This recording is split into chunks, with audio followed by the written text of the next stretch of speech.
പരിശുദ്ധമായ ഖുർആൻ ചോദിക്കുന്നുവെങ്കിൽ എൻ്റെ പ്രിയപ്പെട്ട സഹോദരങ്ങളോട് സഹോദരിമാരോട് ഞാൻ ഓർമ്മപ്പെടുത്തുകയാണ്, ലഹരിയുടെ ഉപയോഗം വളരെ വലിയ വ്യാപകമായി നമ്മുടെ മക്കളിൽ വളർന്നുകൊണ്ടിരിക്കുകയാണ്. ഈ ഒരു സമൂഹം ഒരിക്കലും ഈ ഒരു ദുശ്ശീലം അവരുടെ ജീവിതത്തിൽ നിലനിൽക്കുന്ന കാലത്തോളം പ്രിയപ്പെട്ട സഹോദരങ്ങളെ നന്നാവാൻ പ്രയാസമാണ്. ആത്മീയമായ മുന്നേറ്റം നമുക്ക് പ്രയാസമാണ്. അല്ലാഹുവിന്റെ റസൂല് പഠിപ്പിച്ചു, നിത്യമായി മദ്യം ഉപയോഗിക്കുന്ന മനുഷ്യന് സ്വർഗത്തിന്റെ പരിമളം പോലും ആസ്വദിക്കുകയില്ലെന്ന് സയ്യിദുനാ മുഹമ്മദ് മുസ്തഫ സ്വലാത്തുല്ലാഹി സലാമുല്ലാഹി അലാ ത്വാഹ റസൂലില്ലാഹ് സ്വലാത്തുല്ലാഹി സലാമുല്ലാഹി അലാ യാസീൻ ഹബീബില്ലാഹ്. സഹോദരങ്ങളെ, അതുകൊണ്ട് എൻ്റെ ശബ്ദം ശ്രവിക്കുന്ന യുവാക്കളോട് ഞാൻ ഓർമ്മപ്പെടുത്തുകയാണ്, ലഹരി ഉപയോഗിക്കല്ല മനുഷ്യ. അതാ ലഹരി ഉപയോഗിക്കുന്ന മനുഷ്യന് നാളെ ഗൗത്തത്തെന്ന് പറയുന്ന ചീഞ്ചലം കുടിപ്പിക്കുകയാണ്. വമൽ ഗൗത്തത്തു യാ റസൂലല്ലാഹ്, ഗൗത്തത്തെന്ന് പറഞ്ഞാൽ എന്താണ് നബിയേ എന്ന് സ്വഹാബത്ത് ചോദിക്കുമ്പോൾ അല്ലാഹുവിന്റെ റസൂല് മറുപടി പറഞ്ഞു, അതാ ദുനിയാവിൽ വേശ്യകളായി യക്ഷികളായി കഴിയുന്ന സ്ത്രീകളുണ്ടല്ലോ, അവരുടെ ഗുഹ്യങ്ങളിൽ നിന്ന് വരുന്ന ചീഞ്ചലം നരകത്തിലിട്ട് ചൂടാക്കിയിട്ട് അതാ കല്ല് മോന്തുന്ന മനുഷ്യന്റെ മുമ്പിൽ കൊണ്ടുവന്ന് കുടിക്കടോ. അതാ ഒരു പ്രാവശ്യം അങ്ങ് കുടിച്ചു പോകുമ്പോൾ ആ വെള്ളം തന്റെ ചുണ്ടിന്റെ അരികിലേക്ക് എത്തുമ്പോഴേക്ക് ആ തരങ്ങൾ കരിഞ്ഞു പോവുകയാണ്. പ്രിയപ്പെട്ട സഹോദരങ്ങളെ, അതിൽ നിന്നൊരു മുറുക്ക് കുടിക്കേണ്ട താമസം തീ കൊളുത്തിയ കേസ് ഉരുകി ഒലിക്കുന്നത് പോലെ ആ മനുഷ്യന്റെ ആമാശയങ്ങളും കുടൽമാലയും ഉരുകി ഒലിക്കുമെന്ന് സയ്യിദുനാ മുഹമ്മദ് മുസ്തഫ അല്ലാഹുവിന്റെ റസൂല് പഠിപ്പിച്ചുവെങ്കിൽ വളരെ ഗൗരവത്തോടെ നമ്മൾ ആലോചിക്കുക. ഇന്ന് ഇതാ നമ്മുടെ ചെറിയ മക്കൾ ഉപയോഗിക്കുന്ന പാൻപരാഗിലൂടെയും പാസിലൂടെയും അതുപോലെ ഹാൻസിലൂടെയും തുടങ്ങിയ ആ ഒരു ലഹരിയുടെ ഉപയോഗം അവസാനം വിദേശ മദ്യങ്ങൾക്ക് വേണ്ടി ഹൈവേയുടെ ഓരങ്ങളിലേക്ക് നിൽക്കുന്ന അവസ്ഥയാണ് പ്രിയപ്പെട്ടവരെ നമുക്ക് കാണാൻ കഴിയുന്നതെങ്കിൽ, എന്റെ രക്ഷിതാവേ, നമ്മുടെ മക്കൾക്ക് അമിതമായ സ്വാതന്ത്ര്യം വകവെച്ചു കൊടുക്കരുത്. മഹാനായ ഇമാം ഗസാലി റഹ്മത്തുള്ളാഹി അലൈഹി തങ്ങൾ പറയുന്നുണ്ട്, ഒരു ദിവസം നിന്റെ മകന് പുതുവസ്ത്രം നീ കൊടുത്താൽ ഒരു ദിവസം നീ ഒരു പഴകിയ വസ്ത്രം ധരിച്ചുകൊണ്ടാണ് സ്കൂളിലേക്ക് പറഞ്ഞു വിടേണ്ടത്. ഒരു ദിവസം നീ അതാ നല്ല കൂട്ടാന് ഗ്രേവി കൂട്ടിയിട്ട് ഭക്ഷണം കഴിക്കാനുള്ള അവസരമാണ് അവന് ഒരുക്കി കൊടുക്കുന്നതെങ്കിൽ ഒരു ദിവസം ചാറുപാരാത്ത കറി ഉപയോഗിക്കാത്ത പത്തിരിയാണ് അവനെ ഭക്ഷിപ്പിക്കേണ്ടത്.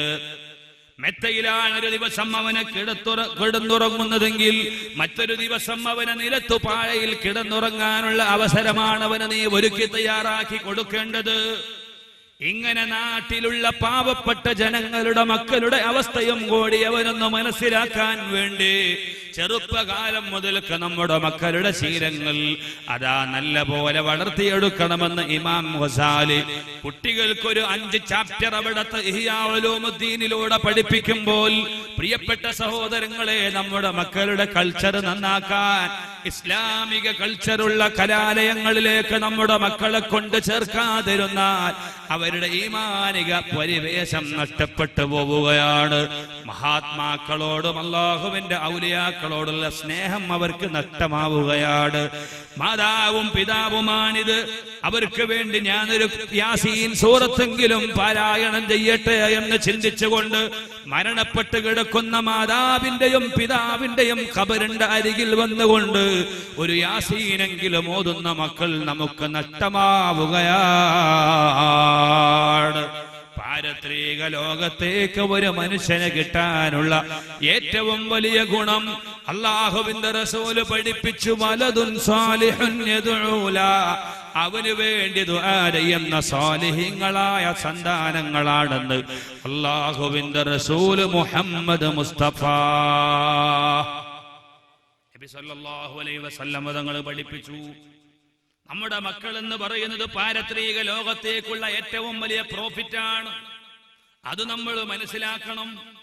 അതുകൊണ്ട് തന്നെ ആദം നബി അലൈഹിസ്സലാം ലോകത്ത് നിന്ന് വിട പറഞ്ഞു പോകുമ്പോ മക്കളും പേരമക്കളുമായി 4 ലക്ഷം പേരുണ്ടായിരുന്നുവെന്ന് ചരിത്രത്തിൽ നമുക്ക് കാണാം.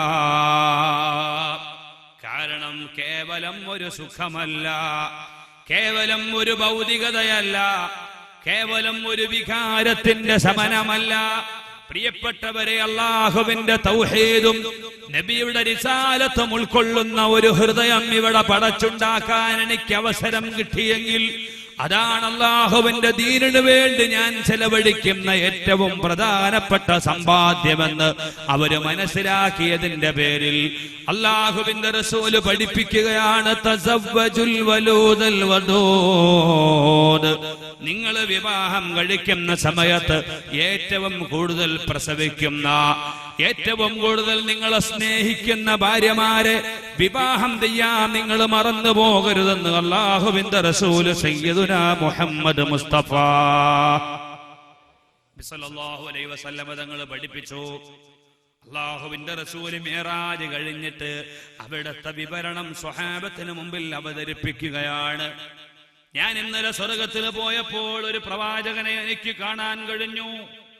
അദ്ദേഹത്തിന്റെ പ്രബോധനം കൊണ്ട് ഒരാളും അദ്ദേഹത്തിന് കിട്ടിയില്ല. വേറെ ഒരു പ്രവാചകൻ, ഒരു വ്യക്തിയുണ്ട് തന്റെ കൂടെ.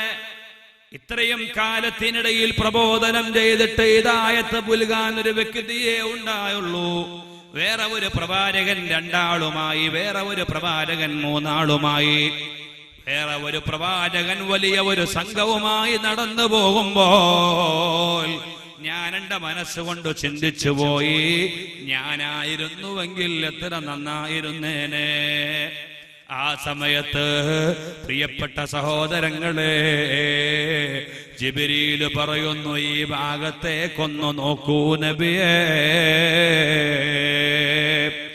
ഞാൻ നോക്കിയ സമയത്താണ് ആകാശലോകത്ത് മുട്ടും വരെയും വിശാലമായി കിടക്കുന്ന ജനപ്രവാഹം, ജനസാഗരം. അപ്പോൾ പറയുന്നു, ഇത് അങ്ങയുടെ സമൂഹമാണ്. ഇതിൽ 70,000 പേര് ഹിസാബില്ലാതെ സ്വർഗത്തിൽ കടക്കുന്നവരാണെന്ന് സയ്യിദുനാ ജിബ്രായീൽ.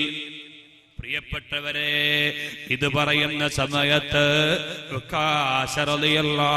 നബിയോട് ചോദിച്ചു, നബിയേ, ആ 70,000 വരുന്ന സംഘങ്ങളിൽ എനിക്കും ഒരു മെമ്പർഷിപ്പ് തരുമോ? അല്ലാഹുവിന്റെ റസൂല് പറഞ്ഞു, 70,000 ഹിസാബില്ലാതെ സ്വർഗത്തിൽ കടക്കുന്നവരിൽ നിങ്ങളും ഒരു മെമ്പറാണെന്ന് മുഹമ്മദ് മുസ്തഫ. ചോദിക്കുന്നത് ചില്ലറക്കാരനല്ല, ചോദിക്കപ്പെടുന്ന വ്യക്തിയും സാധാരണക്കാരനല്ല, ഒന്ന് സ്വഹാബിയാണ്. പ്രിയപ്പെട്ട സഹോദരങ്ങളെ, നമ്മളൊരു ഖബർ സിയാറത്ത് ചെയ്യാൻ പോകുമ്പോ എത്ര മക്ബറ സിയാറത്ത് ചെയ്തു, എന്തുകൊണ്ട് എനിക്ക് ഉത്തരം കിട്ടുന്നില്ല? ചോദിക്കുന്നത് നമ്മളാണ്. ചോദിക്കപ്പെടുന്നതോ പ്രിയപ്പെട്ട സഹോദരങ്ങളെ, അവര് വലിയ മഹാന്മാരാണ്. എന്നാൽ നബി തങ്ങളോട് ചോദിക്കുന്നത് ഉക്കാശ റളിയല്ലാഹു അൻഹുവാണ്. അതിനെ ചോദിച്ചതാവട്ടെ സ്വർഗമാണ്. കേവലം സ്വർഗമല്ല, ഹിസാബില്ലാതെ സ്വർഗത്തിൽ കടക്കുന്ന 70,000 ആളുകളിൽ ഒരു മെമ്പർഷിപ്പ് എനിക്ക് വേണമെന്ന് നബി തങ്ങളോട് ചോദിച്ചപ്പോൾ അൻത മിൻഹും, നിങ്ങളതിൽ പെട്ടതാണ്. സ്വർഗം ചോദിച്ചിട്ട് കൊടുത്തു. നിങ്ങൾ ആലോചിച്ച് നോക്കൂ. റബീഅത്ത് റളിയല്ലാഹു അൻഹു നബി തങ്ങളോട് വീണ്ടും സ്വർഗം ചോദിച്ചു, റസൂലുള്ള കൊടുത്തു. മൂസാ നബി അലൈഹിസ്സലാം, പ്രിയപ്പെട്ടവരെ, ഈജിപ്തിന്റെ മണ്ണ് വിട്ടുകൊണ്ട് ഫലസ്തീനിലേക്ക് യാത്ര പോകുന്ന സമയത്ത് ഇസ്രായേല്യര് പറഞ്ഞു, യൂസുഫ് നബി അലൈഹിസ്സലാമിന്റെ ഖബർ ഇവിടെയുണ്ട്, അത് നമ്മുടെ പൂർവ്വ പിതാവാണ്.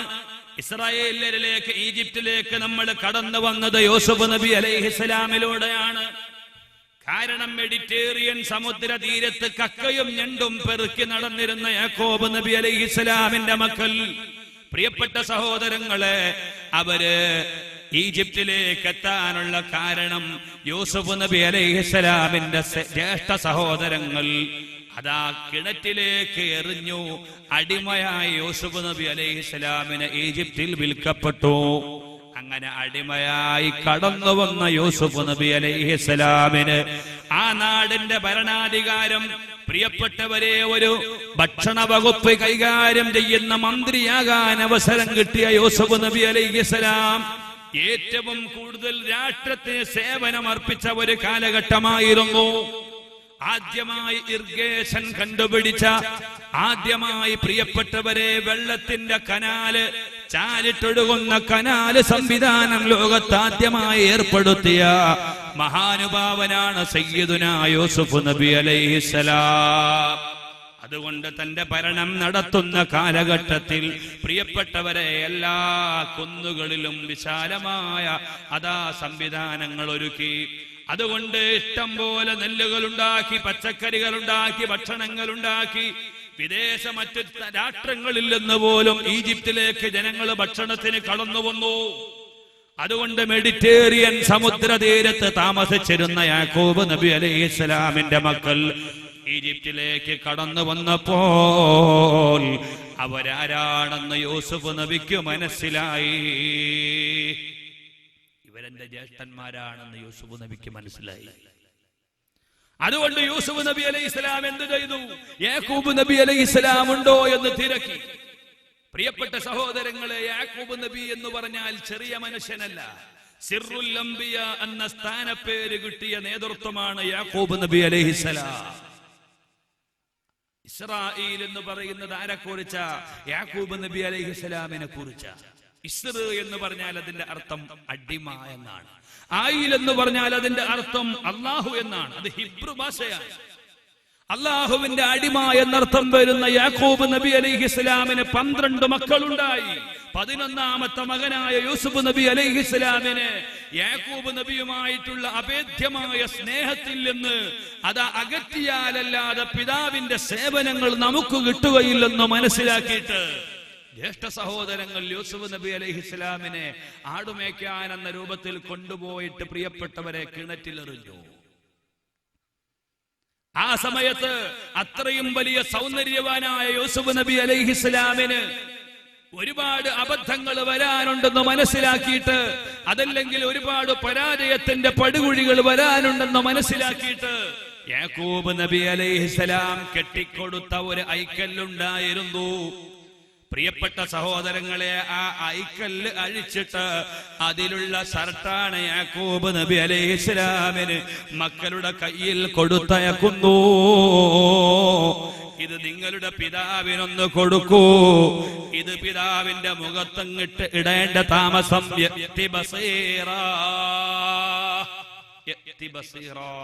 കണ്ണിന് കാഴ്ച വരും. എന്നുള്ളിടത്ത് ജസ്മാൻ, കാഴ്ച വന്നിരിക്കും, ഒരു സംശയവുമില്ല. ഇടാൻ പറ. പ്രിയപ്പെട്ട സഹോദരങ്ങളെ, അതങ്ങ് വരുമ്പോഴേക്ക് യാക്കൂബ് നബി അലൈഹിസ്സലാമിന് മനസ്സിലായി. നിങ്ങൾ ആലോചിച്ചു നോക്കൂ.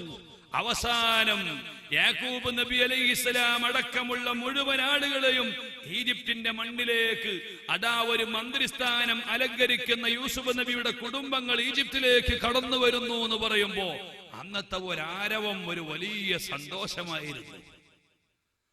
നമ്മുടെ ഷാഫി സക്കാഫി ഉസ്താദ് നമ്മുടെ നാട്ടിലെ ഖത്തീബായി വന്നപ്പോ നിങ്ങൾ വീടൊക്കെ വെച്ചു കൊടുത്തു. അൽഹംദുലില്ലാ, ഞാൻ ആ വീട്ടിൽ പോയി ഭക്ഷണമൊക്കെ കഴിച്ചു. അല്ലാഹു തആല ബർക്കത്ത് ചെയ്യുമാറാവട്ടെ.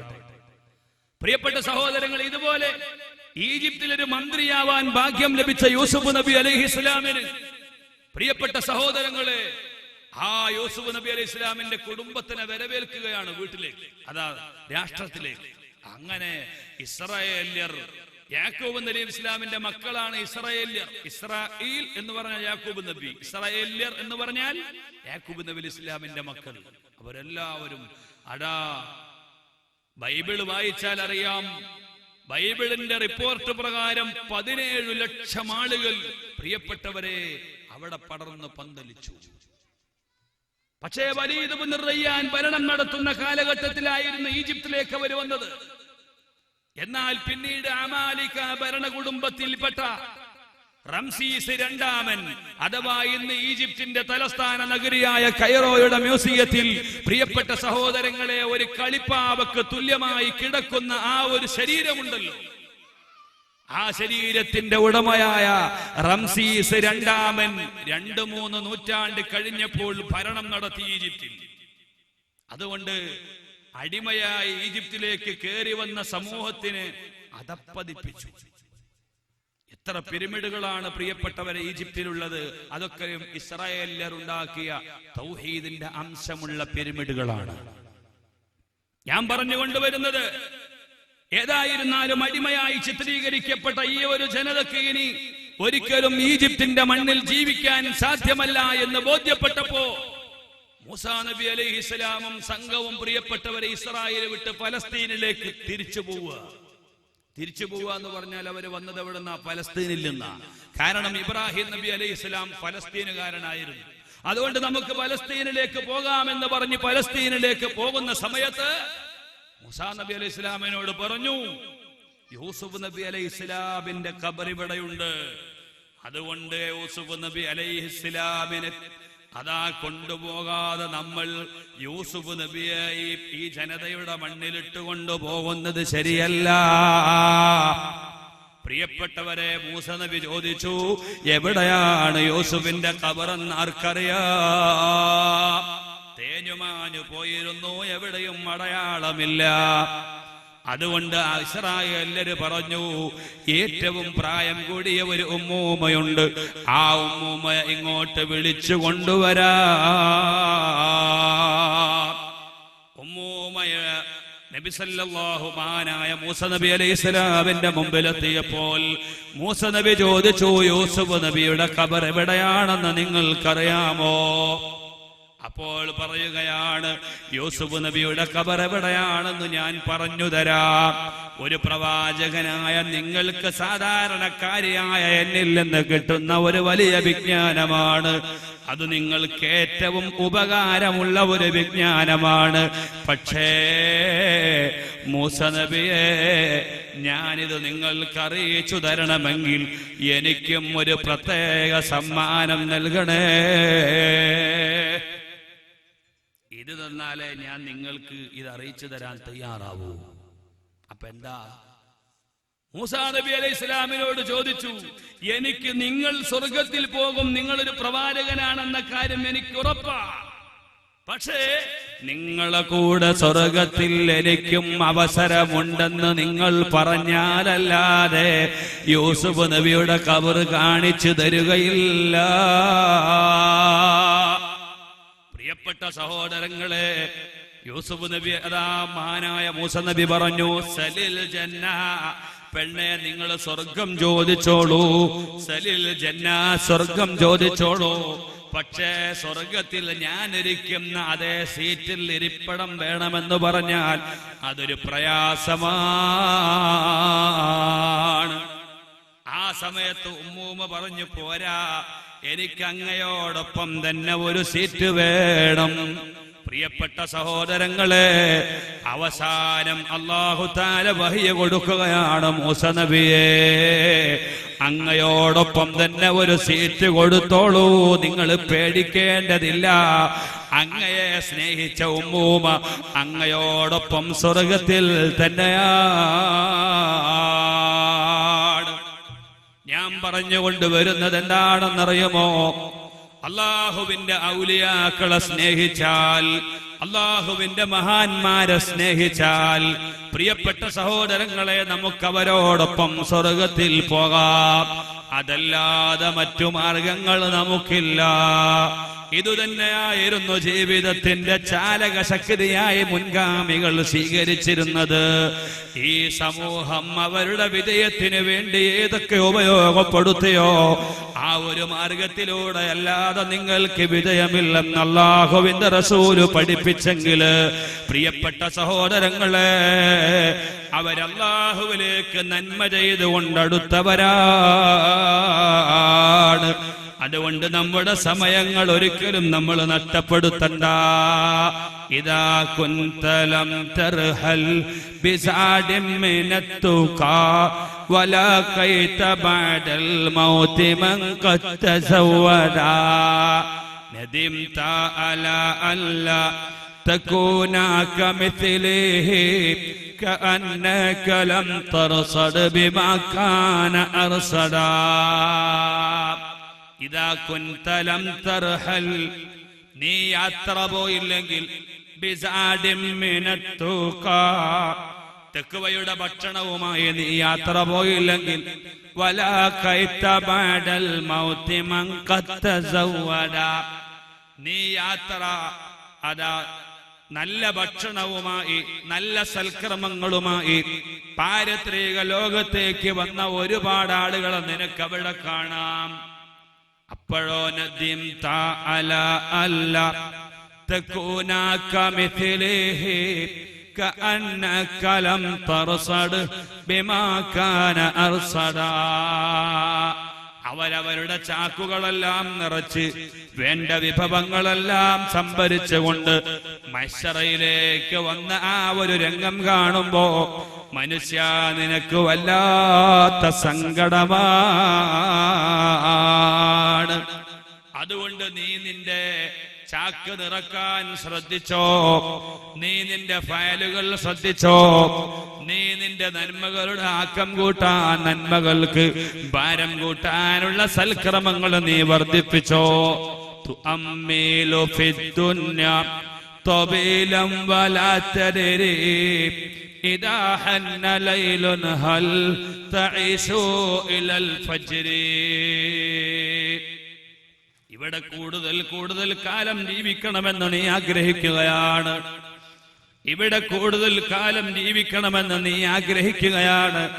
പക്ഷേ വലാത്തതിരെ നിനക്കറിയൂല ഇദാ ഹന്ന ലൈലുൻ ഹൽ തഈശു ഇലൽ ഫജ്രി നീ ഇപ്പോൾ രാത്രി ഇരുണ്ടു മൂടിയ സമയത്ത് നിലനിൽക്കുന്നു. നാളെ പ്രഭാതം പൊട്ടി വിടരുമോ എന്ന് എന്റെ പ്രിയപ്പെട്ട സഹോദരങ്ങളെ നമുക്കാർക്കെങ്കിലും പറയാനൊക്കുമോ? എന്റെ നാട്ടില് ജലീൽ എന്ന് പറയുന്ന ഒരു സഹോദരൻ ഉണ്ടായിരുന്നു. നല്ല അമ്പരച്ചുംബിയായ 2 നിലയുള്ള ഒരു വലിയ കെട്ടിടം പണിത് പൂർത്തിയാക്കി സ്വന്തം സമ്പാദിച്ചുണ്ടാക്കിയ വിയർപ്പൊഴുക്കിയ കാശ് കൊണ്ട് പ്രിയപ്പെട്ടവരെ നാട്ടിലൊരു വീട് പണിഞ്ഞു. എന്നിട്ട് ആ വീടിന്റെ ഉദ്ഘാടനത്തിന് വേണ്ടി നാട്ടിലേക്ക് വന്നു. പ്രിയപ്പെട്ടവരെ അതിന്റെ മറ്റു മോഡിഫൈകളെല്ലാം ചെയ്തുകൊണ്ടിരിക്കുകയാണ്. വീട് പണി എല്ലാം പൂർത്തിയായിട്ട് അതിന്റെ പാലുകാച്ചൽ കർമ്മം നടത്തണമെന്ന് കരുതിയിട്ട് അതിനു വേണ്ട ദിവസങ്ങൾ ഇങ്ങനെ കാതോർത്തു നിൽക്കുന്നു. സുബ്ഹാനല്ലാഹ് രാവിലെ ജലീലിനെ ഇങ്ങനെ വിളിക്കുകയാണ്, അബ്ദുൽ ജലീലേ. ജലീല് എണീക്കുന്നില്ല. കിടക്കപ്പായയിൽ ഇങ്ങനെ ചുരുണ്ടുകൂടി കിടക്കുന്നു. പ്രിയപ്പെട്ട സഹോദരങ്ങളെ, തന്റെ ഏറ്റവും ചെറിയ മകളെയും കൂട്ടിപ്പിടിച്ചുള്ള കിടത്തമാണ്. എന്തുപറ്റി? അബ്ദുൽ ജലീലിനെ ഉമ്മ ആഞ്ഞു വിളിച്ചു നോക്കി. അബ്ദുൽ ജലീൽ മരണപ്പെട്ടു പോയി. തുഅമ്മിലു ഫിദ്ദുന്യാ طويلا ولا تدري إذا حن ليل هل تعيش إلى الفجر രാത്രി ഇരുണ്ടോടിയാൽ പ്രഭാതം വരെ ഇത് നിൽക്കുമോ എന്ന് പറയാൻ നിനക്ക് സാധ്യമല്ല. കം മിൻ സഹീഹിൻ മാത മിൻ ഗൈരി ഇല്ലതി വകം മിൻ അലീലിന ശദഹറൻ ഇലാ ദഹരി എത്ര യുവാക്കളാണ്, എത്ര ആരോഗ്യവാന്മാരാണ്. അവര് പെട്ടെന്നങ്ങ് മരണപ്പെട്ടു പോകുന്നു. ഒരു കാരണവുമില്ല, പെട്ടെന്ന് മരണപ്പെട്ടു പോവുകയാണ്.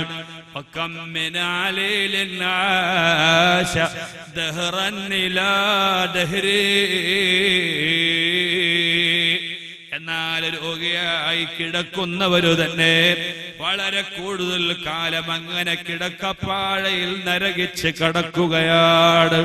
രോഗശയ്യയിൽ കഷ്ടപ്പെടുകയാണ്. മറ്റുള്ളവർ ബുദ്ധിമുട്ടുകയാണ്. പ്രിയപ്പെട്ട സഹോദരങ്ങളെ, കവി നമ്മോട് പറയുന്നു, അതുകൊണ്ട് മനുഷ്യ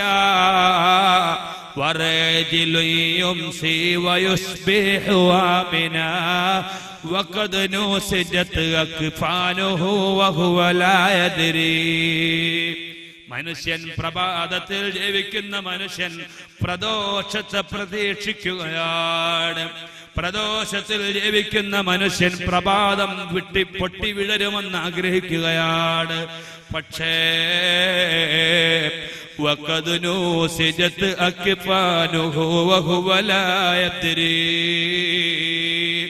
അവന്റെ കഫൻ ബുടാ തുന്നിച്ചേർത്ത് അതാ അടുത്ത കടയിലെത്തിയ വിവരം അവൻ അറിയുന്നില്ല. പ്രിയപ്പെട്ട സഹോദരങ്ങളെ, അതുകൊണ്ട് നമുക്ക് അള്ളാഹു നൽകിയ ഈ ഒരു ആയുസ്സുണ്ടല്ലോ, ഇവിടെ പരമാവധി ഉപയോഗപ്പെടുത്താൻ ജീവിക്കുക.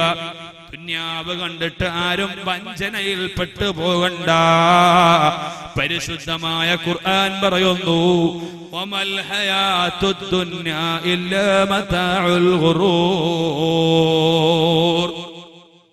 ഈ ദുനിയാവെന്ന് പറഞ്ഞാൽ നിങ്ങളെ വഞ്ചിക്കുന്ന ചരക്കുകൾ മാത്രമാണ്. ഇത് വഞ്ചനാത്മകമാണ്. ഇതിലൊന്നും ഒറിജിനാലിറ്റി ഇല്ല. ഇതിന്റെ ഒറിജിനൽ സാധനം ആഖിറത്തിലാണ്. ഒരു സാധനം നിർമ്മിച്ച നിർമ്മാതാവ് സാധനം മോശമാണെന്ന് പറഞ്ഞത് പ്രിയപ്പെട്ടവരെ അള്ളാഹു മാത്രമായിരിക്കും. അല്ലേ? ഒരാളൊരു സാധനം പ്രൊഡ്യൂസിങ് ചെയ്താൽ ഈ സാധനം ഏറ്റവും മുന്തിയതാണെന്നാണ് പറയാ. ഇതെടുത്തോളി മുസ്ലിയാരെ, ഈ മൊബൈല് ഇത് ഇന്നിറങ്ങിയ എല്ലാ മൊബൈലിലുള്ള സർവ്വ ഫെസിലിറ്റിയുള്ള മൊബൈലാണ് എന്ന് പറയും. ഈ കർച്ചീഫ് വിൽപ്പന നടത്തുന്ന ആള് പറയും, ഇത് നല്ല ഏറ്റവും മുന്തിയ കോട്ടനാണ്, ഇതുകൊണ്ട് നിങ്ങൾക്ക് മുഖം തുടക്കാം, വേണമെങ്കിൽ നിങ്ങൾക്ക് ചീരിണി വിതരണം ചെയ്യുമ്പോൾ വേണമെങ്കിൽ അടിയന്തര കാലാവസ്ഥയിൽ അതും നിങ്ങൾക്ക് പൊതിഞ്ഞു കൊണ്ടുപോകാം, നിങ്ങൾക്ക് വിയർപ്പ് തുടക്കാം, പൊതുണ്ടാക്കിയ വെള്ളം തുടക്കാം, എവിടെയെങ്കിലും സീറ്റ് കിട്ടിയില്ല എങ്കിൽ പെട്ടെന്ന് നിങ്ങൾക്ക് ട്രെയിനിൽ വിരിച്ച് അവിടെയും നിങ്ങൾക്ക് വേണമെങ്കിൽ ഇരിക്കാം. അങ്ങനെ ഒരുപാട് ഗുണമുള്ള സാധനമാണ് ഈ ടവൽ എന്നാണ് പറയുന്നത്. അല്ലേ പ്രിയപ്പെട്ട സഹോദരങ്ങളെ, ഏത് സാധനമാണെങ്കിലും അപ്പൊ കസ്റ്റമർ എന്ത് പറയും? അതൊക്കെ നിങ്ങൾ പറയും. ഞാനിത് വാങ്ങിക്കൊണ്ടുപോയി വീട്ടിലെത്തിയിട്ട് ഒരലക്കലങ്ങിയ അവനൊന്നിനും പറ്റൂല, അങ്ങനത്തെ സാധനമാണ് തിരിച്ചു പറയും. എന്നാ അല്ലാഹു തആല പറയുന്നത് എന്താ? ഏറ്റവും ഡൂപ്പ് സാധനമാണ് ഈ ദുനിയാവ്. ഇത് കണ്ടിട്ട് നിങ്ങൾ വഞ്ചിതനാകണ്ട. വമൽ ഹയാത്തുദ് ദുനിയാ ഇല്ലാ മതാഉൽ ഗുറൂർ. ഈ ദുനിയാവ് എന്ന് പറയുന്നത് ഏറ്റവും മോശമായ നിങ്ങളെ വഞ്ചിക്കുന്ന ചരക്കാ, ഡൂപ്പ് സാധനം. ഇതിന്റെ ഒറിജിനാലിറ്റി ഉള്ളത് ആഖിറത്തിലാണ്. അതുകൊണ്ട് അദ്ദുന്യാ മസ്റഅത്തുൽ ആഖിറ, അദ്ദുന്യാ മസ്റഅത്തുൽ ആഖിറ. ദുനിയാവെന്ന് പറഞ്ഞാൽ പാരത്രിക ലോകത്തേക്ക് വിത്തിറക്കാനുള്ള സ്ഥലമാണെന്ന് സയ്യിദുനാ മുഹമ്മദ് മുസ്തഫ. പ്രിയപ്പെട്ട സഹോദരങ്ങളെ, നല്ലത് ഇറക്കിയവർക്ക് നല്ലതിന്റെ ഫലം കൊയ്യാം. നിങ്ങൾ ആലോചിച്ചു നോക്കൂ, പ്രഭാത സൂര്യൻ ഇങ്ങനെ പൊട്ടിവിടരുന്ന സമയത്ത് ലോകത്ത് ജീവിക്കുന്ന മനുഷ്യരെ വിളിച്ചുകൊണ്ട് പറയുകയാണ്, യാ അയ്യുഹന്നാസ്, ഓ മനുഷ്യ, ഇന്നി അന ഖൽഖുൻ ജദീദ്, ഞാൻ നിന്നിലേക്ക് വന്ന ഒരു പുതിയ വ്യക്തിത്വമാണ്, ഞാൻ നിന്നിലേക്ക് വന്ന പുതിയ ഒരു വിരുന്നുകാരനാണ്. ഫഇന്നീ ലാ അഊദ്, ഞാൻ ഒരു പക്ഷേ ഇനി മടങ്ങി വന്നുകൊള്ളണമെന്നില്ല. അതുകൊണ്ട് ഫതസവ്വദ് മിന്നീ ലിയൗമിൽ മആദ്. പാരത്രിക ജീവിതത്തിനു വേണ്ടി എന്റെ സമയങ്ങൾ പരമാവധി ഉപയോഗപ്പെടുത്തണമെന്ന് പ്രഭാത സൂര്യൻ പൊട്ടിവിടരുന്ന സമയത്ത് ലോകത്തുള്ള ഓരോ മനുഷ്യരെയും വിളിച്ചുപദേശിക്കുമെന്ന് മുഹമ്മദ് മുസ്തഫ. അല്ലാഹുവിന്റെ റസൂല് പറയുകയാണ്, പ്രിയപ്പെട്ട സഹോദരങ്ങളെ, മരണത്തിൽ നിന്ന് രക്ഷപ്പെടാൻ വേണ്ടി എന്തെല്ലാം ഓരോരുത്തർ ചെയ്തുകൊണ്ടിരിക്കുന്നു. അതാ സ്വന്തം ബെഡ്റൂമിൽ കിടന്നുറങ്ങിക്കൊണ്ടിരിക്കുന്ന മനുഷ്യന് പെട്ടെന്നൊരു നെഞ്ഞുവേദന വന്നു. ഉടനെ അടുത്തുള്ള ഹോസ്പിറ്റലിൽ നിന്ന് ഡോക്ടറെ വിളിച്ചു വരുത്തി.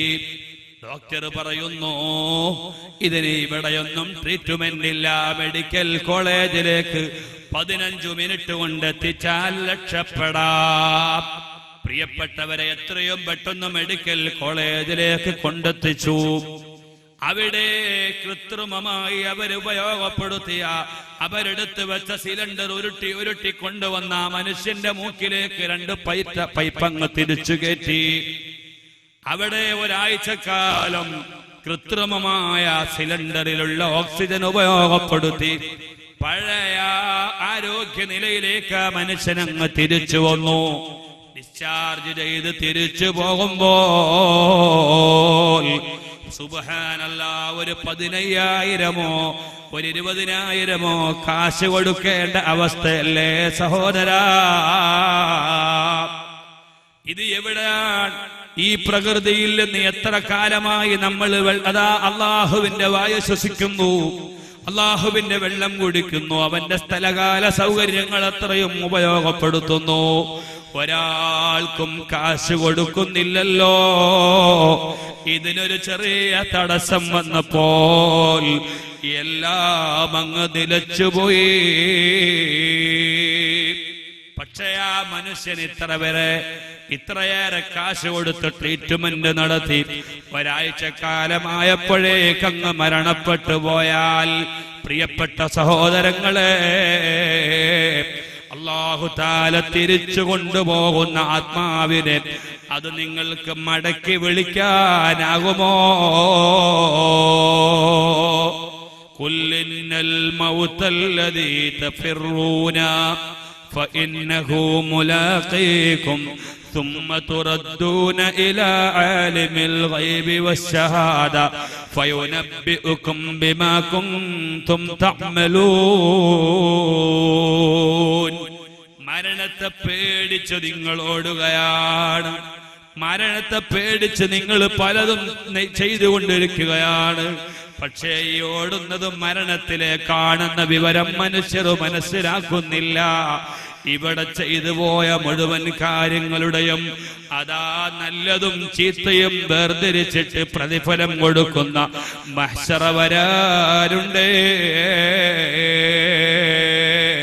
പരിശുദ്ധമായ ഖുർആൻ നമ്മെ പഠിപ്പിച്ചുവെങ്കിൽ എന്റെ പ്രിയപ്പെട്ട സഹോദരങ്ങളെ, അരുതായ്മയിൽ നിന്നും മാറി നിൽക്കണം. ഏഷണി ഉണ്ടാക്കാൻ പാടില്ല, പരദൂഷണം പറയാൻ പാടില്ല, ഗീബത്തും നമീമത്തും പറഞ്ഞ് നമ്മുടെ ഇബാദത്ത് നഷ്ടപ്പെടുത്തിക്കൂടാ. പാവപ്പെട്ടവരെ സഹായിക്കാനുള്ള നല്ല സന്മനസ്സ് നമ്മൾ കാണിക്കണം. പാവപ്പെട്ടവർക്ക് നാം നല്ല സഹായ ഹസ്തം നീട്ടിക്കൊടുക്കണം. പ്രിയപ്പെട്ട സഹോദരങ്ങളെ, ഒരാളെയും നമ്മൾ ദ്രോഹിക്കരുത്. യഥാർത്ഥ മുസ്ലിം എന്ന് പറഞ്ഞാൽ അവന്റെ കൈയും അവന്റെ നാവും അവന്റെ എല്ലാം മറ്റുള്ളവർക്ക് ഉപദ്രവം ചെയ്യാത്ത നിലയിൽ ജീവിക്കുമ്പോൾ മാത്രമേ ഒരാള് പൂർണ്ണ മുസ്ലിമാവുകയുള്ളൂ എന്ന് അല്ലാഹുവിന്റെ റസൂല് പഠിപ്പിച്ചെങ്കിൽ, പ്രിയപ്പെട്ടവരെ, മുസൽമാൻ ഒരിക്കലും ഭീകരവാദി ആവാൻ സാധ്യമല്ല. മുസ്ലിമീങ്ങൾക്കൊരിക്കലും തീവ്രവാദിയാവാൻ സാധ്യമല്ല. ലൈസ മിന്നാ മൻ ദഅ ഇലാ അസബിയ, വർഗീയതയിലേക്ക് ക്ഷണിക്കുന്നവൻ എന്റെ മതക്കാരനല്ല. ലൈസ മിന്നാ മൻ ഖാതല അലാ അസബിയ, ജാതിയതക്ക് വേണ്ടി സമരം നടത്തുന്നവൻ എന്റെ മതക്കാരനല്ല. ലൈസ മിന്നാ മമ്മത അലാ അസബിയ, വർഗീയതക്ക് വേണ്ടിയും ജാതീയതക്ക് വേണ്ടിയും സമരം നടത്തി മൃതിയടഞ്ഞു പോകുന്നവൻ എന്റെ മതക്കാരനല്ലെന്ന് ലോകത്തോട് ഉച്ചയിത്തരം പ്രഖ്യാപിച്ച നേതാവ് സയ്യിദുനാ മുഹമ്മദ് മുസ്തഫ സല്ലല്ലാഹു അലൈഹി വസല്ലം. പ്രിയപ്പെട്ട സഹോദരങ്ങളെ, അവന്റെ അയൽവാസിക്ക് ഗുണം ചെയ്യണം. അത് നമ്മുടെ വിജയത്തിന്റെ ഒരു കാരണമാണ്. അയൽവാസിയോടുള്ള കടപ്പാട് വളരെ ഗൗരവമുള്ള വിഷയമാണ്. അല്ലാഹുവിന്റെ റസൂലിനോട് മഹാനായ ഇബ്നു മസ്ഊദ് ചോദിച്ചു, ഒരു മനുഷ്യൻ ചെയ്യുന്ന ഏറ്റവും വലിയ പാപം ഏതാണ് നബിയേ? അല്ലാഹുവിന്റെ റസൂൽ ആദ്യം പറഞ്ഞു, അൻ തജഅല ലില്ലാഹി നിദ്ദൻ വഹുവ ഖലഖക, നിന്നെ സൃഷ്ടിച്ച അല്ലാഹുവിനെ നീ പങ്കാളിയാക്കുക എന്നതാ. അല്ലാഹുവിന് നൽകേണ്ട ആരാധന അല്ലാഹു അല്ലാത്തവർക്ക് നൽകുക, ഇത് ശിർക്കാണ്. രണ്ടാമത്തെ കാര്യം, സുമ്മ അയ്യനു യാ റസൂലല്ലാഹ്, പിന്നീട് ഏതാണ് നബിയെ? അപ്പോൾ നബി തങ്ങൾ പറഞ്ഞു, അൻ തഖ്തുല വലദക ഖശിയത ഇംലാ, ഇല്ലായ്മയും വല്ലായ്മയും പേടിച്ച് നീ നിന്റെ കുട്ടികളെ കൊലപ്പെടുത്തുക. പ്രിയപ്പെട്ട സഹോദരങ്ങളെ, 1400 വർഷങ്ങൾക്ക് മുമ്പ് അജ്ഞതയുടെ അന്തപുരത്തിൽ കരിമ്പുടം പുതച്ച് ഗാഠനിദ്രയിലായിരുന്ന മനുഷ്യ സഞ്ചയത്തെ വൈജ്ഞാനിക വിപ്ലവ വിസ്ഫോടനത്തിന്റെ ഉന്നത സോപാനത്തിലേക്ക് ആനയിച്ച അല്ലാഹുവിന്റെ റസൂൽ സയ്യിദുനാ മുഹമ്മദ് മുസ്തഫ സല്ലല്ലാഹു അലൈഹി വസല്ലമ തങ്ങൾ കടന്നു വന്ന 6-ാം നൂറ്റാണ്ടിനെ പോലും നാണിപ്പിക്കുന്ന വിധത്തിലാണ് ഇന്ന് മുസ്ലിം സമൂഹമെന്ന് പറയാതിരിക്കാൻ നിർവാഹമില്ല. ഗർഭം ചുമന്ന ഉമ്മയുടെ ഗർഭസ്ഥ ശിശുവിനെ പരിശോധന നടത്തി അതിന്റെ ലിംഗം നിർണയിച്ച ആണാണോ പെണ്ണാണോ എന്ന് വേർതിരിച്ച് പെണ്ണാണെങ്കിൽ ഭ്രൂണം ഹത്യ ചെയ്യുക എന്നത് സാർവത്രികമായി നടന്നുകൊണ്ടിരിക്കുകയാണെങ്കിൽ കൊലപാതകം വർദ്ധിച്ചുകൊണ്ടിരിക്കുകയാണ്. ഈ സമൂഹത്തിന്റെ അപചയമാണ് പ്രിയപ്പെട്ട സഹോദരങ്ങളെ. കൊലപാതകം വർദ്ധിക്കുക എന്നത് ഖിയാമത്ത് നാളിന്റെ അടയാളമാണ്. നിങ്ങൾ ആലോചിച്ചു നോക്കൂ, ഓരോരുത്തരും ഇന്ന് ഒരുപാട് മക്കളെ കൊല്ലുന്നു എന്ന് പറഞ്ഞാൽ അത് തെറ്റല്ല. മക്കളുണ്ടാവുക എന്നത് മാത്രം നമുക്ക് കേട്ടുകൂടാ. അത് ഒന്നോ രണ്ടോ ഇങ്ങനെയാണ് നമ്മുടെ അവസ്ഥ.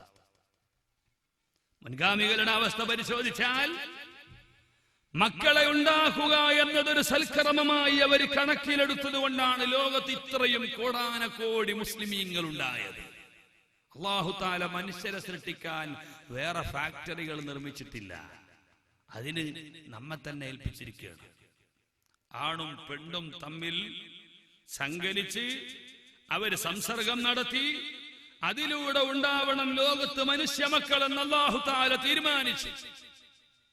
പക്ഷേ ഉമ്മ പ്രസവിക്കേണ്ട ഉമ്മയുടെ കുട്ടിയെ നിർണയിച്ച് ആണാണെങ്കിൽ മാത്രം പ്രസവിക്കാനുള്ള സ്വാതന്ത്ര്യം കൊടുത്ത് പെണ്ണാണെങ്കിൽ പ്രസവിക്കാനുള്ള അവസരം നിഷേധിക്കപ്പെട്ട് പ്രിയപ്പെട്ട സഹോദരങ്ങളെ, ഒന്നോ രണ്ടോ പ്രസവം നടത്തിയിട്ട് ഉമ്മമാര് പ്രസവം നിർത്തുന്ന സമ്പ്രദായമാണ് ഇന്ന് നടന്നുകൊണ്ടിരിക്കുന്നത്. ഇത് പ്രകൃതിയോട് ചെയ്യുന്ന ക്രൂരതയാണ്. കൊലപാതകമായി അല്ലാഹുവിന്റെ റസൂൽ പഠിപ്പിച്ചു. കൊലപാതകത്തിൽ ഏറ്റവും വലിയ തെറ്റായി റസൂലുള്ള എണ്ണിയ ഒരു ഉദാഹരണമാണ് അൻ തഖ്തുല വലദക ഖശിയത ഇംലാക്, ഇല്ലായ്മയും വല്ലായ്മയും പേടിച്ചിട്ട് അതാ സ്വന്തം ബീജത്തിൽ പിറക്കേണ്ട കുട്ടിയെ നീ കൊലപ്പെടുത്തുക.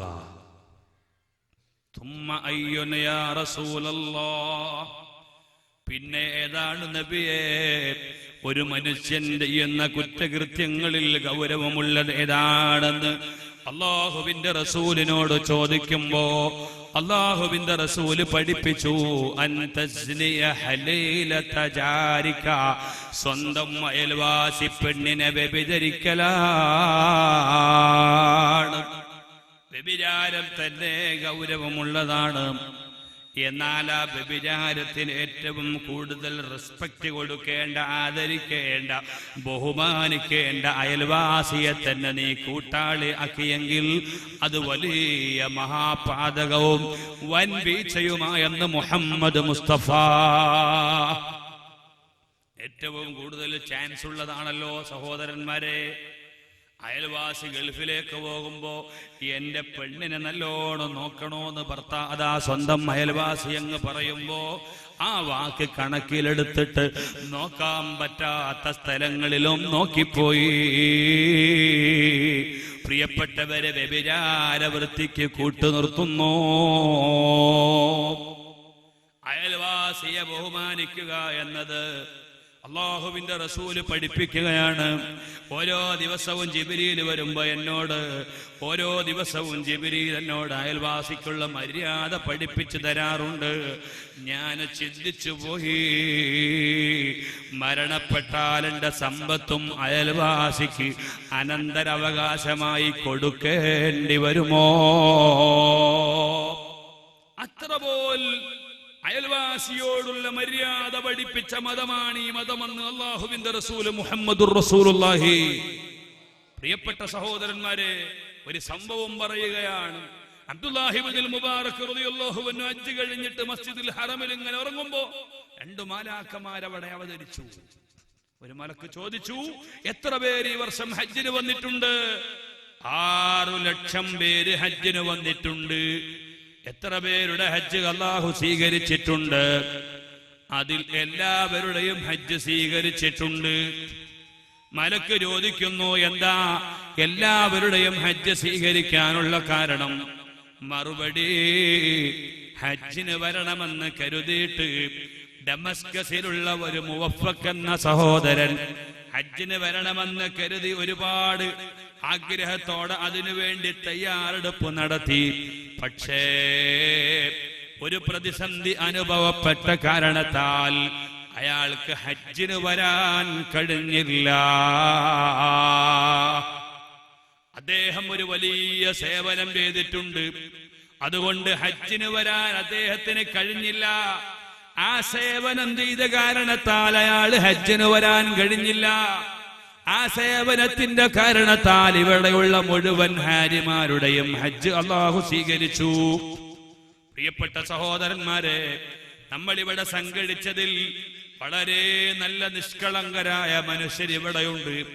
അവര് നമ്മുടെ പ്രാർത്ഥനയിൽ ആമീൻ പറയുമ്പോ സാധുക്കളായ നമ്മളെല്ലാവരും അദ്ദേഹത്തോടൊപ്പം അല്ലാഹുവിലേക്ക് ഉയർത്തപ്പെടുകയാണ്. അതാണല്ലോ ജമാഅത്തിന്റെ പ്രസക്തി, അതാണല്ലോ കൂട്ടായ ഹജ്ജിന്റെ പ്രസക്തി. പ്രിയപ്പെട്ട സഹോദരങ്ങളെ, അതുകൊണ്ടാണ് ഇയ്യാക നഅ്ബുദു വ ഇയ്യാക നസ്തഈൻ എന്ന് ഒറ്റക്ക് നമസ്കരിക്കുന്ന മനുഷ്യനും ബഹുവചനമായി പറഞ്ഞുകൊണ്ടിരിക്കുന്നത്. ഇഹ്ദിനസ് സിറാത്തുൽ മുസ്തഖീം എന്ന പ്രാർത്ഥന ബഹുവചനമാക്കി നിർവഹിച്ചുകൊണ്ടിരിക്കുന്നത്. കാരണം നമ്മൾ ഒറ്റക്കല്ല, നമ്മുടെ കൂടെ ലോകത്ത് വിവിധ ഭാഗങ്ങളിൽ ഇബാദത്ത് ചെയ്യുന്ന അമ്പിയാക്കളുണ്ട്, ഔലിയാക്കളുണ്ട്, സ്വാലിഹീങ്ങളുണ്ട്. അവരെയൊക്കെയും മുൻനിർത്തിയിട്ട് പറയുന്നു, അല്ലാഹുവേ, ഞങ്ങളെല്ലാവരും നിനക്ക് ഇബാദത്ത് ചെയ്യുകയാണ്, ഞങ്ങളെല്ലാവരും നിന്നോട് സഹായം തേടുകയാണ്. അതുകൊണ്ട് ഞങ്ങളെ നീ ഹിദായത്തിലാക്കണേ അല്ലാ എന്നൊന്നിച്ചുള്ള പ്രാർത്ഥന അങ്ങ് ഉരുവിടുമ്പോ അല്ലാഹുവിനത് തട്ടിമാറ്റാൻ സാധ്യമല്ല. ഇതുപോലെ മുവഫഖ് ചെയ്ത സേവനത്തിന്റെ കാരണമായി മുഴുവൻ ആളുകളുടെയും ഹജ്ജ് അല്ലാഹു തആല സ്വീകരിച്ചു. അബ്ദുല്ലാഹി ഇബ്നുൽ മുബാറക് പറയുകയാണ്, ഞാൻ ഉടനെ തന്നെ ഡമസ്കസിലേക്ക് തിരിച്ചു. എന്നിട്ടോ ഞാൻ ആ മുവഫഖിനെ കാണുന്നു. നിങ്ങൾ ഹജ്ജിന് വരാത്തത് എന്താണെന്ന് ആലോചിക്കുന്നു. മുവഫഖിന്റെ മറുപടി, എനിക്ക് ഹജ്ജിന് വരണമെന്ന വലിയ താല്പര്യത്തോടെ ചെരുപ്പ് തുന്നുന്നതിലൂടെ കിട്ടിയ എല്ലാ കാശും ഞാനും മെല്ലെയായി സ്വരൂപിച്ചെടുത്ത് വെച്ച് 300 ദിർഹം ബാക്കിയായപ്പോ ഹജ്ജിന് പോകാൻ കാത്തു നിൽക്കുന്നു. വീട്ടുകാരോടും നാട്ടുകാരോടും യാത്ര പറഞ്ഞു. ഞാനിങ്ങനെ അവസരം കാതോർത്ത് നിൽക്കുകയാണ്. അപ്പോൾ എന്റെ അയൽവാസി, എന്റെ ഭാര്യ എന്നോട് പറയുന്നു, ഭർത്താവേ, നിങ്ങൾ ഹജ്ജിന് പോകുകയാണ്, തിരിച്ചു വരണമെന്നില്ലല്ലോ. അതുകൊണ്ട് അയൽവാസിയുടെ വീട്ടിൽ നിന്ന് നല്ല ഒരു മാംസം പാചകം ചെയ്യുന്നുണ്ട്, അതിൽ നിന്നൊരൽപ്പം എനിക്ക് കൊണ്ടുതരാമോ? ഞാൻ ഈ ദയനീയമായ ചോദ്യം കേട്ടിട്ട് ഒരു പാത്രവുമായി അയൽവാസിയുടെ വീട്ടിൽ ചെല്ലുകയാണ്. അയൽവാസിയുടെ വീട്ടിൽ ചെല്ലുന്നു. എന്നിട്ട് പറഞ്ഞു, ഇവിടെ പാചകം ചെയ്യുന്ന മാംസം എനിക്ക് എന്റെ ഭാര്യക്ക് അല്പം നൽകണം. അതിന്റെ ഭാര്യയുടെ താല്പര്യമാണെന്ന് പറയുമ്പോൾ അവിടുന്ന് പറയുന്നു, മുവഫഖേ ആദാ ഹലാലുൽ ലനാ വഹറാമുൽ ലക്കും, ഇത് ഞങ്ങൾക്ക് അനുവദനീയമാകൂ, നിങ്ങൾക്കിത് കഴിക്കൽ തെറ്റാണ്, നിങ്ങൾക്കിത് കഴിക്കൽ നിഷിദ്ധമാണ്. സുബ്ഹാനല്ലാഹ്, എന്തൊരത്ഭുതമാണ്! നിങ്ങൾക്ക് കഴിക്കൽ അനുവദനീയമായ ഭക്ഷണം ഞങ്ങൾക്ക് ഹറാമാവുകയോ, ഞങ്ങൾക്ക് ഹറാമായത് നിങ്ങൾക്ക് അനുവദിക്കപ്പെടുകയോ, ഇതിന്റെ നിജസ്ഥിതി ഒന്ന് അന്വേഷിച്ചപ്പോഴാണ് പ്രിയപ്പെട്ട സഹോദരന്മാരെ പറയുന്നു, ഈ വീട്ടിലെ കുടുംബനാഥൻ മരണപ്പെട്ടുപോയി, ഈ മക്കള് തീമുകളാണല്ലോ മുവഫഖേ, അതുകൊണ്ട് അവിടെ ചത്തുകിടക്കുന്ന കഴുതയിൽ നിന്ന് ഒരൽപ്പം മാംസം മുറിച്ചു കൊണ്ടുവന്നിട്ട് ഭക്ഷണം കഴിക്കാനില്ലാത്ത മക്കൾക്ക് പാചകം ചെയ്ത് കൊടുക്കുകയാണ്. ഇത് എനിക്കും എൻ്റെ മക്കൾക്കും പ്രാണരക്ഷയ്ക്ക് വേണ്ടി അതാ തിന്നാമെന്നത് ഒരു സത്യമാണ്. നിങ്ങൾക്കിത് കഴിക്കാൻ പറ്റുമോ? പ്രിയപ്പെട്ട സഹോദരങ്ങളെ, മുവഫഖ് പറയുന്നു, ഞാൻ എടുത്തു വെച്ച 300 ദിർഹമും അയൽവാസിയുടെ വീട്ടിൽ കൊണ്ടുപോയി കൊടുത്തു.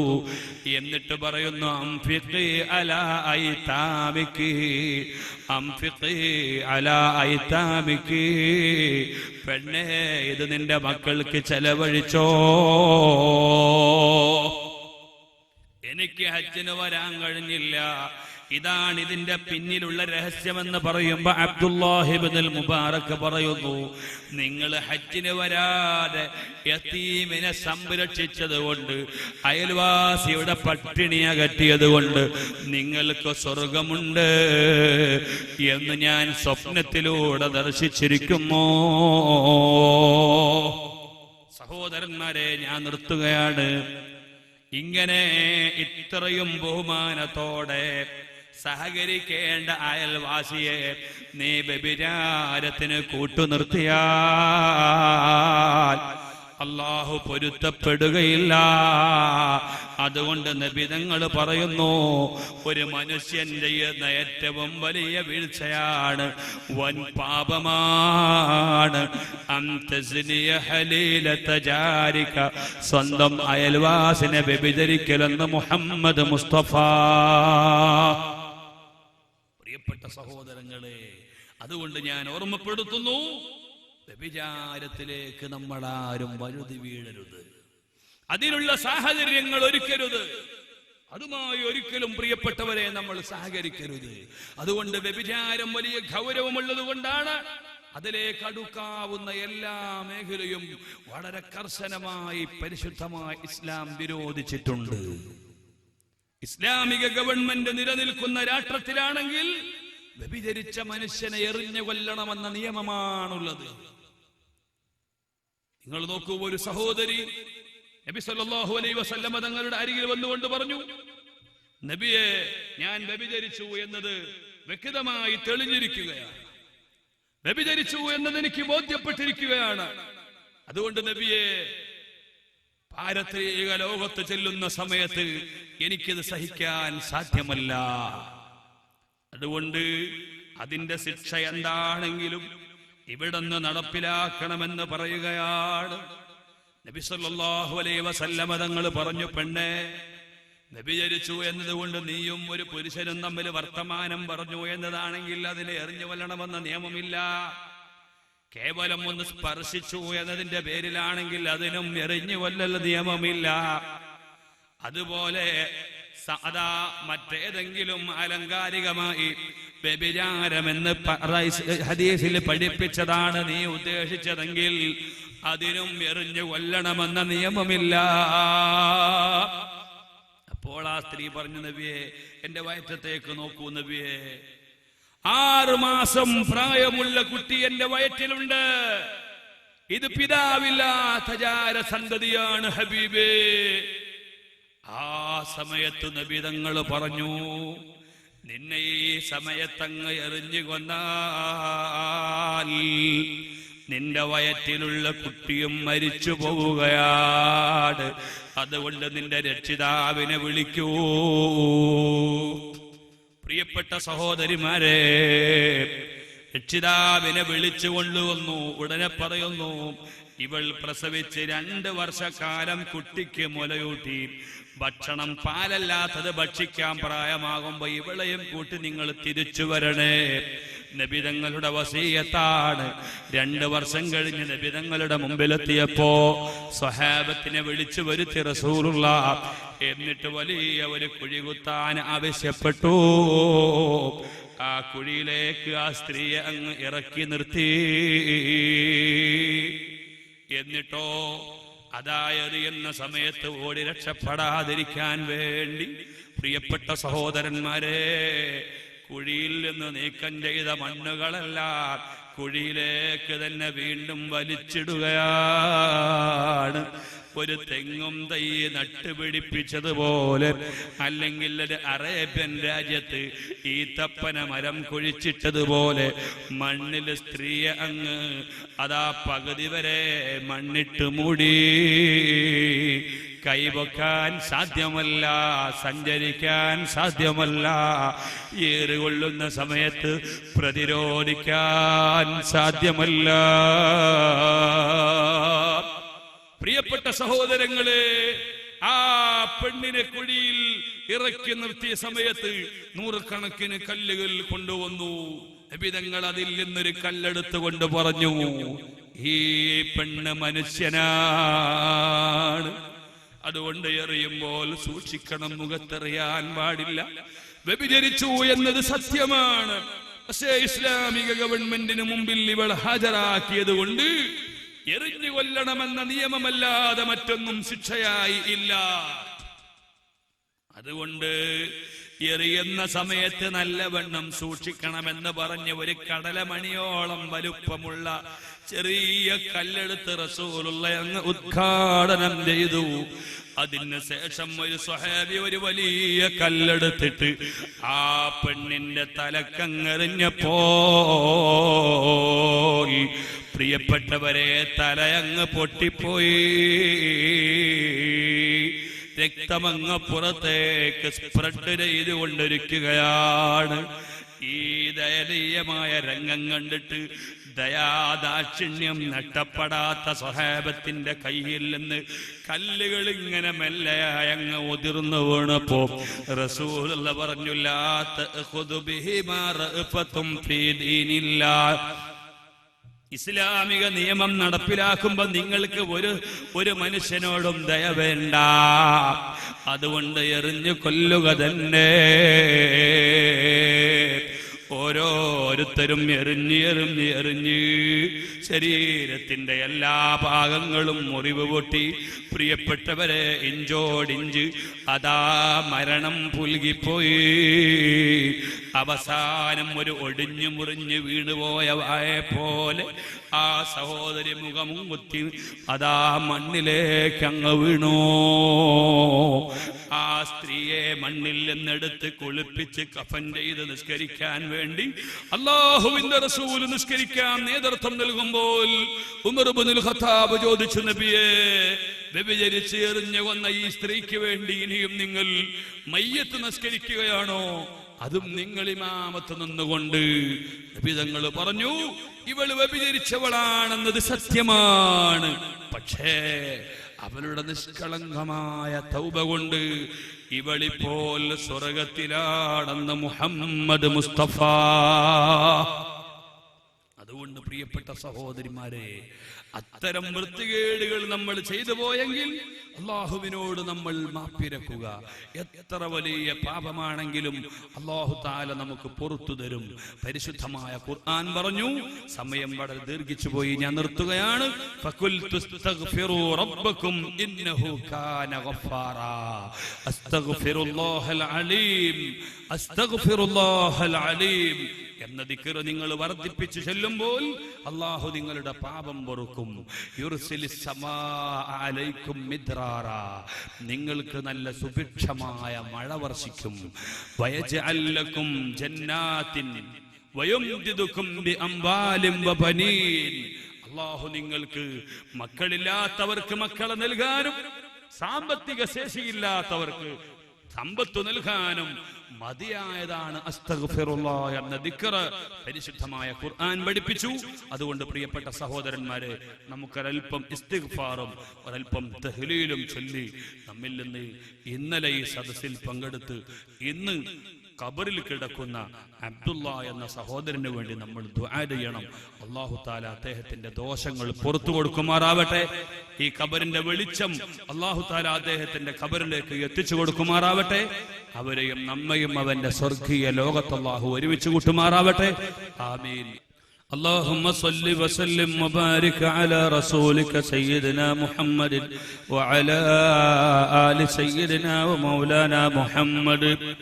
അർഹമുർറാഹിമായ റബ്ബേ, ഞങ്ങളുടെ സദസ്സിനെ നീ സ്വീകരിക്കണേ റഹ്മാനെ. നിന്റെ പ്രതിഫലത്തെ ഞങ്ങളുടെ നേതാവ് സയ്യിദുനാ മുഹമ്മദ് മുസ്തഫ സല്ലല്ലാഹു അലൈഹി വസല്ലമ തങ്ങളുടെ ഹദ്റത്തിലേക്ക് നീ എത്തിക്കണേ റഹ്മാനെ.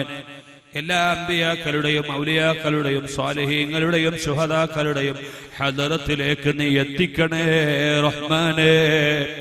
അല്ലാഹുവേ, ഞങ്ങളിൽ നിന്ന് മരണപ്പെട്ടു പോയ മുഴുവൻ മുഅ്മിനീങ്ങളുടെയും മുഅ്മിനാത്തുകളുടെയും ഹദ്റത്തിലേക്ക് എത്തിക്കണേ റഹ്മാനെ.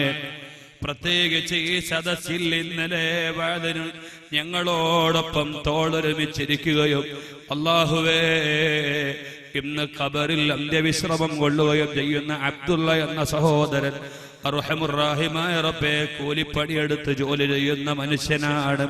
അദ്ദേഹത്തിന്റെ ഖബറിലേക്ക് എത്തിക്കണേ റഹ്മാനെ. അല്ലാഹുവേ, അവിടുത്തെ ദോഷങ്ങളെ പൊറുക്കണേ റഹ്മാനെ. ഖബറിൽ വെളിച്ചം നൽകണേ റഹ്മാനെ. അല്ലാഹുവേ, അവിടുത്തെ കുടുംബത്തെ നീ ഏറ്റെടുക്കണേ റഹ്മാനെ. അല്ലാഹുവേ, അവർക്ക് ജീവിക്കാൻ നല്ല വഴി നീ കാണിച്ചു കൊടുക്കണേ റഹ്മാനെ. അവിടുത്തെ മക്കളെ നീ കഷ്ടപ്പെടുത്തരുതേ റഹ്മാനെ. അല്ലാഹുവേ, അവരെ വിവാഹിതരാക്കി വിടാനുള്ള സാമ്പത്തിക ശേഷി നല്ല വഴിയിൽ അവർക്ക് നീ എത്തിച്ചു കൊടുക്കണേ റഹ്മാനെ. പഠിച്ചവനെ, പെട്ടെന്നുള്ള മരണം കൊണ്ട് ഞങ്ങളുടെ ഭാര്യമാരെ വിധവകളാക്കരുതേ റഹ്മാനെ. ഞങ്ങളുടെ മക്കളുടെ നീ യതീമുകളാക്കരുതേ റഹ്മാനെ.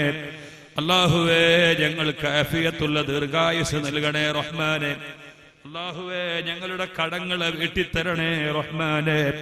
ഞങ്ങളുടെ രോഗങ്ങളെ ശിഫയാക്കണേ റഹ്മാനെ. കീറിമുറിക്കുന്ന രോഗങ്ങളിൽ നിന്നും പെട്ടെന്നുള്ള മരണങ്ങളിൽ നിന്നും ഞങ്ങളെ നീ കാത്തു രക്ഷിക്കണേ അല്ലാഹ്. അല്ലാഹുവേ, മരിക്കുന്ന സമയത്ത് ലാ ഇലാഹ ഇല്ലല്ലാഹ് എന്ന കലിമ ചൊല്ലി മരിക്കാൻ തൗഫീഖ് നൽകണേ റഹ്മാനെ. മരണത്തിന്റെ ഭീകരതയിൽ നിന്ന് ഞങ്ങളെ രക്ഷപ്പെടുത്തണേ റഹ്മാനെ. അല്ലാഹുവേ, ഞങ്ങളുടെ ഈമാൻ തെറ്റിച്ചു കളയുന്നതിന് വേണ്ടി ഇബ്ലീസ് ഞങ്ങളുടെ വലതുഭാഗത്തും ഇടതുഭാഗത്തും മാതാവും പിതാവുമായിരുന്നു. മോനെ മുത്ത് നസ്രാനി എന്ന യഹൂദിയാ, ഇസ്ലാം കൊണ്ടൊന്നും ഗുണമില്ലടാ, നീ ഒരു ജൂതനായി മരിച്ചോ ക്രിസ്ത്യാനിയായിക്കോ എന്ന് പറഞ്ഞ് ഞങ്ങൾ ഉപദേശിച്ച് ഈമാൻ തെറ്റിച്ചു കളയുമെന്ന് ഹദീസിലുണ്ട്. അല്ലാഹുവേ, ഈ സദസ്സിന്റെ ബറക്കത്ത് കൊണ്ട് ഞങ്ങളുടെ ഈമാൻ നീ സുസ്ഥിരപ്പെടുത്തണേ റഹ്മാനെ. അല്ലാഹുവേ, ലാ ഇലാഹ ഇല്ലല്ലാഹ് എന്ന കലിമ ചൊല്ലി മരിക്കാൻ തൗഫീഖ് നൽകണേ റഹ്മാനെ. പഠിച്ചവനെ, മക്കയിലും മദീനയിലും അല്ലെങ്കിൽ പിന്നെ ഞങ്ങളുടെ കുടുംബചാരത്ത് വെച്ച് മരിക്കാൻ തൗഫീഖ് നൽകണേ റഹ്മാനെ. എവിടെയെങ്കിലുമൊക്കെ മരിച്ചു കിടന്ന് മുഖം കണ്ടാൽ തിരിച്ചറിയാത്ത ദാരുണമായ മരണം ഞങ്ങൾക്ക് നൽകരുത് റഹ്മാനെ. അല്ലാഹുവേ, ഞങ്ങൾ ചണ്ടിച്ചവറുകളാണ്. ആഖിർ ജമാനിൽ ജീവിക്കുന്ന വളരെ പാവപ്പെട്ട ദുർബലരായ മനുഷ്യർ. എത്ര ചാവല്യങ്ങൾ ഞങ്ങൾക്കുണ്ട്, എത്ര ദോഷങ്ങൾ ഞങ്ങൾ ചെയ്തു പോയി. അല്ലാഹുവേ, മഹാന്മാരായ നിന്റെ ഔലിയാക്കളുടെ ബറക്കത്ത് കൊണ്ട് ഞങ്ങൾക്ക് പൊറുക്കണേ റഹ്മാനെ. മുഹ്യിദ്ദീൻ ശൈഖ് റളിയല്ലാഹു അൻഹുവിന്റെ ബറക്കത്ത് കൊണ്ട് പൊറുക്കണേ റഹ്മാനെ. അവിടുത്തെ ഉപ്പാപ്പയായ ഞങ്ങളുടെ നേതാവ് സയ്യിദുനാ മുഹമ്മദ് മുസ്തഫ സല്ലല്ലാഹു അലൈഹി വസല്ലമ തങ്ങളുടെ ബറക്കത്ത് കൊണ്ട് പൊറുക്കണേ റഹ്മാനേ. അല്ലാഹുവേ, ഞങ്ങളിൽ നിന്ന് മരണപ്പെട്ടു പോയ ആളുകളുടെ ഖബറിടം വിശാലമാക്കണേ റഹ്മാനേ. അല്ലാഹുവേ, എത്രയോ ജനങ്ങൾ, ആയിരക്കണക്കിന് ജനങ്ങൾ ഈ സദസ്സിൽ ഒരുമിച്ച് കൂടി സഹോദരങ്ങളും സഹോദരിമാരുമായി എല്ലാവർക്കും ഒരുപാട് ആവശ്യങ്ങളുണ്ട്. ഈ സദസ്സിന്റെ ബറക്കത്ത് കൊണ്ട് ഇവിടെ ഒരുമിച്ച് കൂടിയ എല്ലാവരെയും നിന്റെ വിശാലമായ സ്വർഗത്തിൽ ഒരുമിച്ച് കൂട്ടണേ റഹ്മാനേ. ഞങ്ങളുടെ എല്ലാ പാപങ്ങളും ഈ സദസ്സിൽ നിന്ന് വിട്ടുപോകുന്ന സമയത്തിൽ ഒരു ഉമ്മപറ്റ ഹൃദയം പോലെ, ഉമ്മപറ്റ കുഞ്ഞിന്റെ ഹൃദയം പോലെ നീ സംശുദ്ധമാക്കണേ അല്ലാ. ഞങ്ങളുടെ ആഖിറത്തുവാലത്തിൽ എത്രയും പെട്ടെന്ന് വിട്ടുകടക്കാൻ തൗഫീഖ് നൽകണേ റഹ്മാനേ. മീസാൻ എന്ന തുലാസിൽ വലിയ ഭാരം നൽകണേ റഹ്മാനേ. സൽക്കർമ്മങ്ങൾക്ക് വലിയ ഭാരം നൽകണേ റഹ്മാനേ. ഹിസാബില്ലാതെ സ്വർഗത്തിൽ പോകുന്ന സത്യവിശ്വാസികളിൽ ഞങ്ങളെ ഉൾപ്പെടുത്തണേ റഹ്മാനേ. നരകം ഒരു നിമിഷം പോലും സഹിക്കാൻ ഞങ്ങൾക്ക് സാധ്യമല്ലല്ലോ അല്ലാ. ഓശാരമായ നിന്റെ സ്വർഗം നൽകണേ റഹ്മാനേ. കത്തിയാളുന്ന നരകക്കുണ്ടാരത്തിൽ നിന്ന് ഞങ്ങളെ കാത്തു രക്ഷിക്കണേ റഹ്മാനേ. ബിഫദ്ലി സല്ലല്ലാഹു അലാ മുഹമ്മദ് സല്ലല്ലാഹു അലൈഹി വസല്ലം. സല്ലല്ലാഹു അലാ മുഹമ്മദ് സല്ലല്ലാഹു അലൈഹി വസല്ലം. اللهم صل على محمد يا رب صل عليه وسلم وصل على جميع الأنبياء والمرسلين والحمد لله رب العالمين.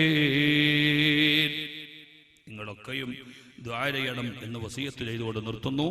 വആഖിറു ദഅവാനാ അനിൽ ഹംദുലില്ലാഹി റബ്ബിൽ ആലമീൻ.